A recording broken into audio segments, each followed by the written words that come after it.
So just obviously on behalf of the club, just really delighted to extend Chris's contract to the end of 2021. So that was obviously a decision that got ratified last night by the board. So we've taken a whole lot of things into account. Just the improvement and what's happening around the club, just the feel around the place. So, we just thought in the end it was actually a very easy decision, and so we're rapt that Fags accepted that, and so I'll pass over to him to have a chat about how he thinks the club's going and where we can get to.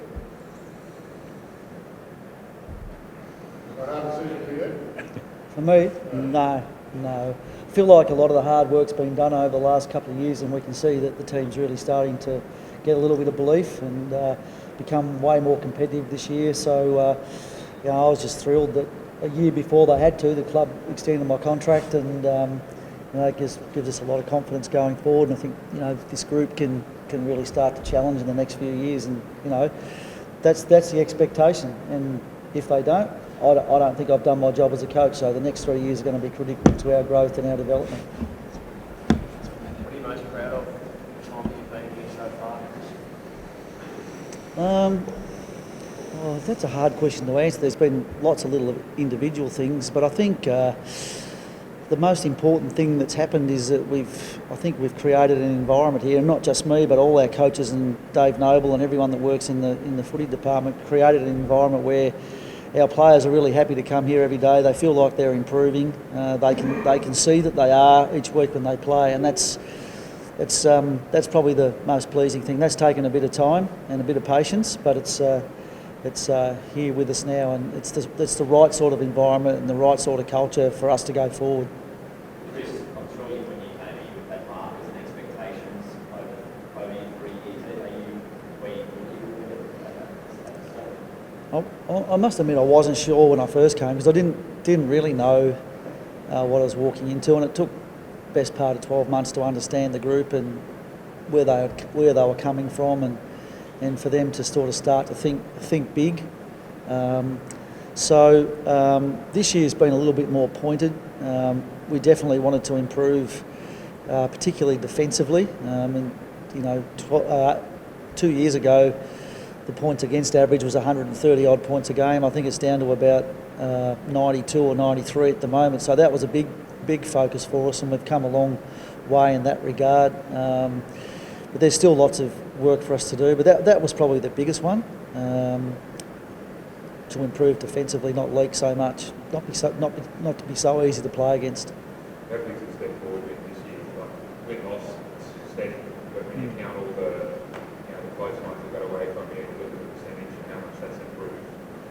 It's much bigger, I guess, improvement than what it looks like on paper. Yeah, it's been a really big improvement. I think last year we lost 10 games by 50 points or more. This year it's been 2, and we've lost a lot of games inside 20 points or inside 10 points. So it's all about becoming more competitive, and we've done that against some really good teams, like teams that are in the 8. Like the teams in the 8 last year would beat us by 10 goals or more pretty regularly. That has only happened once this year, and that was Richmond in round 4, which was a shellacking and by far our worst performance of the year. But in terms of across the season, we've played 21 games now. That was the one really bad one. We had a bad half against North Melbourne where we were down by 50 at half time, and that's pretty much what we lost by. And all the other games we've been in, I think our fans here at the Gabba would have come along this year, and albeit we've only won 2 games here, I think in every single one of those games we've been well and truly in it, and provided real entertainment for our fans, and they can see our future, and they're enjoying watching our young players get better. So yeah. Do you make another big leap next year, do you think? Well, yeah. Hopefully within your time, but Yeah, the question is how soon? That's the goal. Yeah, you want to try and get there. The focus always for us has been on improvement, and that might sound like a bit of a cop out, but it's a good thing to focus on, because then you haven't got any limits on yourself. I mean, you can say, we want to win X number of games, but we might be capable of winning more than that, or we might win less. Who knows? But I think that'll be the focus on improvement, and certainly we've got to be in the finals sometime in the next 3 years. That's without a doubt a goal of ours. It's got to be. What did you find when you got up here, when you arrived and you sat down with the playing group, spoke to them? What state do you feel like the playing group was in, and where do you think they're at now? Oh, I think, they lacked a lot of belief. It had been a fairly hard time at the club. And really it was a matter of building that. It was good. The good part about it was I got to chat to all of them, and I asked them, what's going well here, what's not going so well, and if you were the coach, what would you focus on? And I found that the answers they gave formed a real part of the plan that we had going forward, because fundamentally players know what a good environment looks like. So in listening to them, we were able to create some of the things that they were after, and in the process of doing that, I think they felt like they had a lot of ownership about the progression of the club, and generally speaking, the successful clubs in the league, I think, are very player-driven clubs. The players drive the standards, they drive the goals, they drive everything, and our players probably didn't think they could do that 2 years ago, but what we've seen in recent times, and particularly from our leadership group, only last week they came in and told me what we thought we needed. They thought we needed to do for training, what we needed to do the opposition we're playing against. This was in the build-up to the North Melbourne game, and I thought, wow, we've come such a long way. They wouldn't talk about those things 2 years ago, and now they're coming in and they're so invested that they want to talk about the key things in the week and how they should operate, and that's really pleasing, and we'll continue to build and foster that. You talked about your relationship with the players, and you've often referred to yourself as almost they become like your sons, which I think almost becomes the envy of maybe other players around the league. Just talk us through your relationship with the players, because obviously you're really, really close. Oh, it's no more closer than the other coaches here. We sort of all relationship-based coaches, and really how you build that is just you put time into people and you become interested in them more than just because they're footballers. You become interested in them as people, and you try to improve them as footballers and improve them as men. And I think it's particularly important when maybe they're going through a bit of a tough patch and they're out of form. That's the time when you work with them. Put time and effort into them, because they appreciate that. All people do. And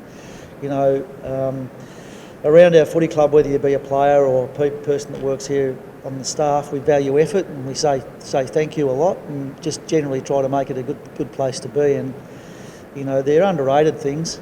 They don't take much effort, but that's what we try to do. And I guess in an elite sporting environment, you can forget those important people things when you shouldn't, because after all, we're all just people, and that's the sort of environment we try to create. Have you had to spend any extra time with the skipper this week? He's copped a bit again, hopefully after another Suns game. Yeah. Look, I think the history of it is that Dane's probably been copping it in those games for the last 5 or 6 years, and it's probably wearing pretty thin on him, and he's just a normal human being. And if you watch that game and you watch it closely, and you see the amount of attention he gets during it, it's no surprise that when the siren goes and we've won, that it's a little bit harder for him to control his emotions. And it was only for a brief second or two, and I think if he had his time over, he would try and conduct himself in a different way. But, by and large, he's been amazing for us since Beamsy stepped aside. He plays with a lot of passion.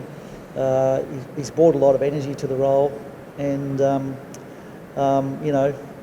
for that little misdemeanour, I forgive him, and I sort of understand where it's come from, and I'm sure that in the future we'll see a little bit more control. But sometimes you have to go through those situations to learn. But it's hard when you're a natural competitor, just, you're full on, the siren goes, you win, to then suddenly change to this nice, warm, friendly person after you've been pretty much hammered for 2.5 hours by the opposition.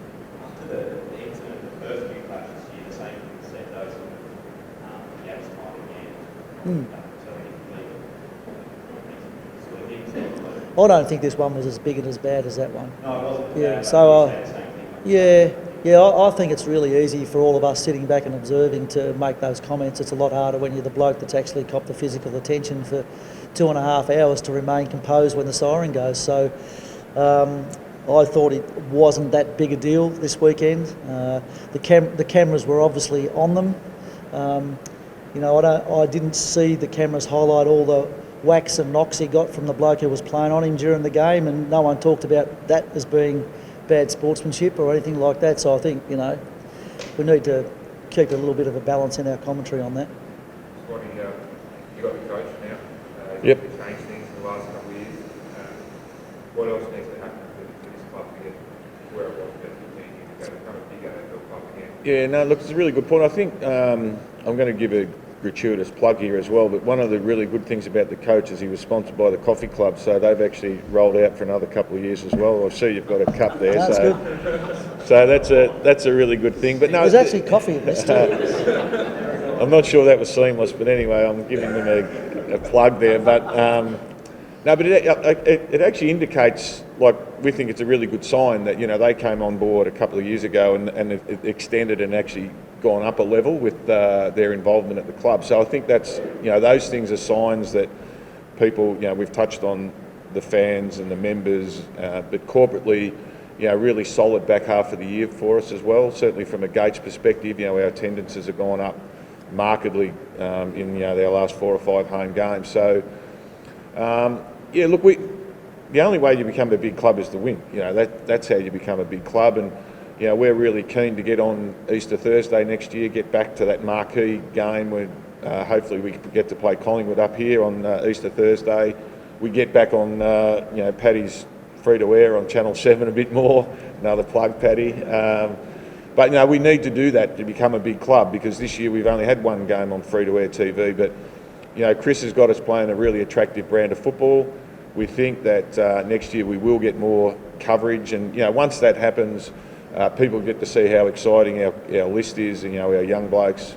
And obviously we've got the off-season that, you know, we're hopeful that we can bring a few more ready-made players in, as well as going back to the draft. So we're really confident, you know, with the list build that we've got, that we'll be good. And when we're good, we'll become a big club again. How big is the facility?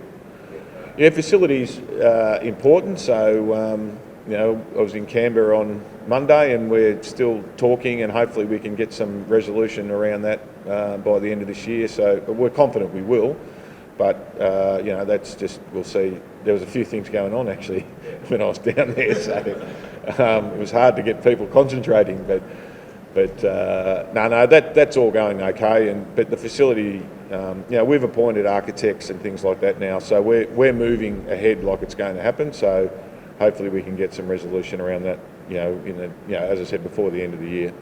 Without sort of embarrassing the guy beside you, I mean, we know that you've signed most of the kids that you want to keep for longer term deals, which was always the case. What influence did the coach have on swaying their thinking and staying in Queensland?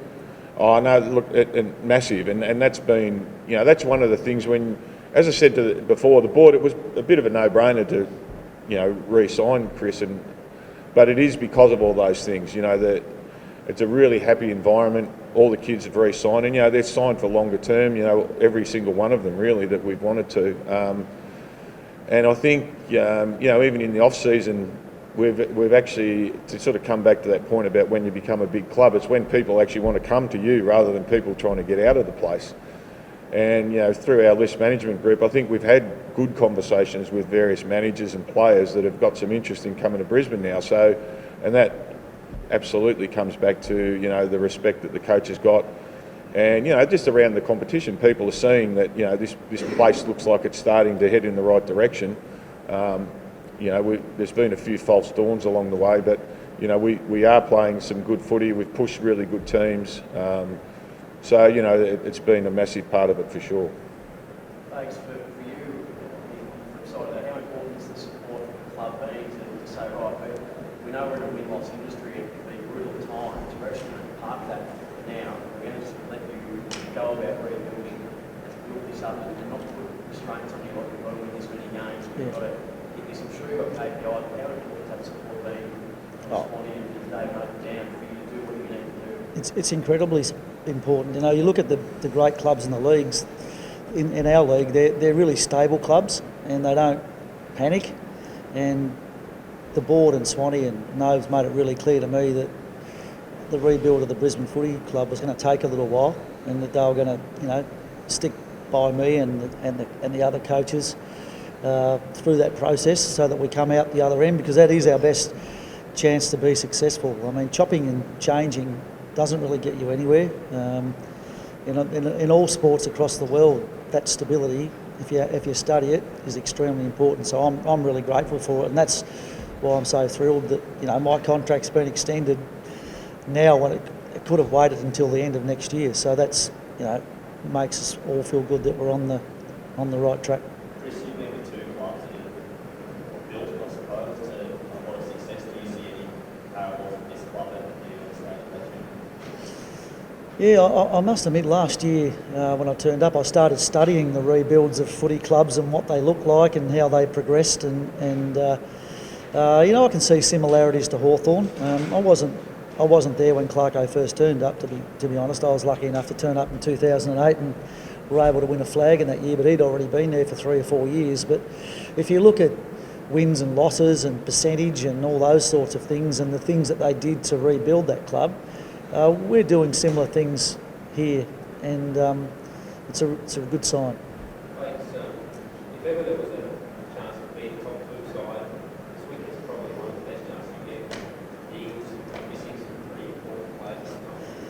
Yeah. They're a pretty good side though. They've been missing those players for a lot of the year. I mean, Nat Newy's been out for a while, and they haven't had Kennedy for a lot of those times, and they've still managed to finish, or they're second on the ladder at the moment. They've got to make a big trip over here, which is always a bonus, but we'll need to play at our very best to get a win, and that's certainly what we're after. I mean, the more scalps you can get of teams in the top 8, the better, I reckon, for the belief to grow in the group. So we want to finish on a high note. We want to give our fans something to cheer about and to look forward to, and that'll certainly be the aim on the weekend. Is that sort of something you're not anticipating next year? Yeah, well, it sort of does, I guess, but it's funny, there's a 6-month gap between the last game and the first game, so it's a bit hard to hold that momentum, but it certainly builds optimism and belief, and there's nothing wrong with that. You can't have enough of that.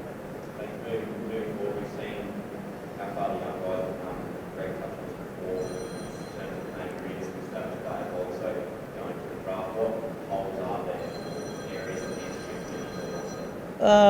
be Look, we want to keep building our midfield. I think, you know, we still see that teams just target Dane Beams and Dane Zorko because they're the obvious ones, so we need to build some depth in there, and our young players are going to come through and be some of those players like Jared Berry and Hugh McCluggage, but it would also be good to get a little bit more experience into that area there, so we can take the heat off those two, and they can play freer roles without the attention of the opposition. I think you know, in our defence we need to find a little bit more rebound there. A lot of the teams now have got those really quick rebounding defenders, and we lack that a little bit. We tend to kick the ball out of there, which is just as an effective way of doing it, but you wouldn't mind adding that dimension as well. So, but just getting good talent in, whether it be through the draft or through trade, is important for us. But we have to understand, if we're going to get players in through trade, they're not just going to be depth players, they've got to be really good players that can make a difference, a lot like Charlie Cameron and Luke Hodge last year. Sorry, you have Whitey on the phone? No, I haven't spoken to Whitey.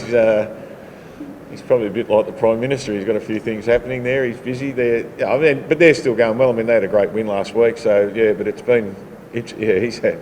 Yeah, I won't go there on that. He's a good man, Whitey. So, but yeah, that's been interesting to watch from afar. So.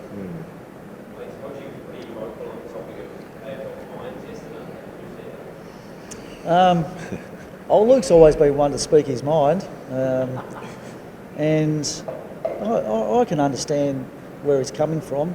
I guess in some ways it may not have been the right forum to do it, but nevertheless it's good to highlight these things, and maybe it will lead to a conversation post-season about fines and what's fair and what's not fair. He's usually got a pretty good sense of what is, and he wouldn't speak out unless he felt that way. So I'll back him in his view. It wasn't disrespectful. He No. acknowledged that it is a tough job. Tough job. If he can't speak, then I suppose who can about from a player's perspective on the uncertainty around these issues. Does it affect? Are you worried about the fact that, as he said, that tackle that he laid, there was a few minutes to go, he's 7 points up, had to bring the player to ground? Are you worried that in a pressure situation where players might just go, I don't want to get fined here? Is that where we're going? Is that a concern? I don't know that they'll think that way because they're competitors. So you'd want to be pretty good to be thinking, you know, if you're a couple of points up and you've got to lay a tackle, oh, I won't do this because I'm going to get fined. I reckon you'll probably still lay the tackle, but I can see what you're saying. And that's the reason why the AFL have brought that in, so there is a little bit more care around it, and it's good. It's a good thing because we don't want to see blokes get concussions and broken shoulders and all those sorts of things because of the tackle's too fierce. But yeah, we've got to just make sure, you know, it was brought in to stop those really dreadful things happening, and now it seems to be that it's got a little bit tougher as we've gone along. So, yeah, I think it's worth a discussion at the end of the year. For a bloke who was going to retire at the end of last year, seems to love the fact that he's kept playing. Will he go around again? Yeah, well, he should. We thought he might only play about 15 games or so. I think he's played 19 games this year, 18 games, a few more than we thought. His body's pulling up pretty well. He spends a huge amount of time recovering from each game though. Like, he's as professional as you ever get, but I think he's one of those blokes, he just wants to play until he can't play because he loves it so much, and we're the beneficiaries of that here at our footy club because our young players get to rub shoulders with one of the game's legends every day and learn from him, and it's only going to make them better players in the long run.